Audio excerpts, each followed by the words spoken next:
विपत्तियां जो आती हैं, मुसीबतें हमें रोकती नहीं है बल्कि हमें मजबूत बनाती हैं। अगर विपत्ति नहीं है, कोई दिक्कत नहीं है, तो इसका मतलब है कि आप कंफर्ट जोन में हैं। और कंफर्ट जोन में कोई भी अचीवमेंट नहीं आता है, ध्यान रखिए। अगर आप कंफर्ट जोन में हैं, इसका मतलब आप नुकसान में हैं। कंफर्ट जोन पर्सनालिटी के लिए खतरनाक है। व्यक्ति का व्यक्तित्व, पर्सनालिटी डेवलप नहीं हो सकता कंफर्ट जोन में। इसलिए कल वाला मैच आपने देखा हो तो लोकेश राहुल का जो शतक था 4 विकेट होने के बाद आया। मैच हार गए वो एक अलग चीज है, लेकिन 4 विकेट हो चुके थे। अगर 250 का स्कोर हो चुका होता और फिर 100 आता तो एक मजबूत बेस माना जाता कि एक फाउंडेशन है और उसके ऊपर आपने किला खड़ा कर दिया, क्योंकि वो कंफर्ट जोन था। लेकिन क्या था, दिक्कत वाला समय था, विपत्तियां थी, समस्या मौजूद थी। तो विपत्तियां और समस्याएं क्या करती हैं, हमें मजबूत बनाती हैं। पर हमें में कौन, किनको? जो पूजा पाठ करते हैं, जो ईश्वर में विश्वास रखते हैं उनको नहीं, जो आत्मविश्वास रखते हैं, जो अपनी मंजिलें खुद तय करते हैं, उनको मजबूत बनाती है। तो कई लोग बोलते हैं कि ईश्वर की कृपा जिनके ऊपर होती है उनको विपत्तियां और समस्याएं मिलती हैं ताकि वो मजबूत बन सके। तो फिर जिनको सुख से रखा हुआ है, आराम से रखा हुआ है, कंफर्ट जोन में रखा हुआ है, इसका मतलब ईश्वर उनसे नाराज है। ऐसा अध्यात्म के क्षेत्र में माना जाता है और बड़े बड़े संत भी कहते हैं। और आपने देखा होगा कि भगवान ऐसे लोगों के घर पहुंच जाते। दुर्योधन के फल मेवे ठुकरा करके विदुर के यहाँ साग खाने पहुंचे थे भगवान कृष्ण, सुदामा के यहाँ पहुंचे थे। तो भगवान कृष्ण के नजदीकी जब बात करते हैं तो हम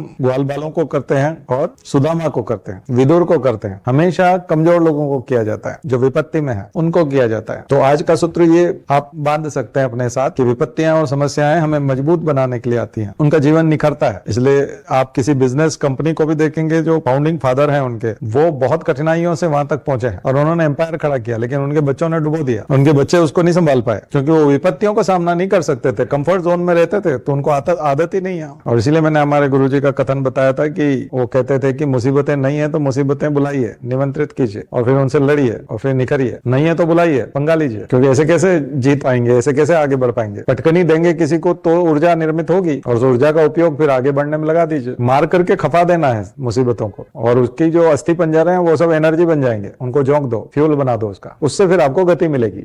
ये विल पावर होना चाहिए, इस लेवल का विल पावर होना चाहिए। जो टकराएगा वो चूर चूर हो जाएगा, लेकिन चूर चूर करके फेंकना नहीं है, उसको भट्टी में झोंक देना है, चूर चूर करके फ्यूल बना डालना है उसका, ताकि आपको मूवमेंट मिल सके, आगे की तरफ गति मिल सके।